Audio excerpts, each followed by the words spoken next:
ఇది మీకు తెలుసా? తిరుమలలో ఆకాశగంగ ఎలా ఉద్భవించిందో? 1000 సంవత్సరాల పూర్వం తిరుమల నంబి అనే అతను స్వామివారి అభిషేకం కోసం రోజు 8 కిలోమీటర్లు నడుచుకుంటూ వెళ్ళి నీళ్లను తెచ్చేవాడు.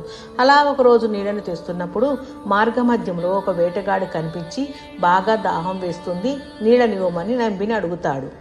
నంబి ఇవి స్వామివారి అభిషేకం కోసం తీసుకువెళ్తున్నానని ఇవ్వకుండా వెళ్ళిపోతాడు. దాహంతో ఉన్న వేటగాడు నంబి వెనకనే వెళ్తూ తన బాణంతో ఆ కుండకి కన్నం పెట్టి దాని నుండి వచ్చిన నీళ్లను తాగుతాడు. గుడి దగ్గరికి వచ్చేసరికి నీళ్లు లేవని చూసుకొని నంబి చాలా బాధపడతాడు. అది గ్రహించిన వేటగాడు పక్కన కొండ మీద ఉన్న జలపాతానికి తన బాణం వేసి ఒక జలధారను రప్పిస్తాడు.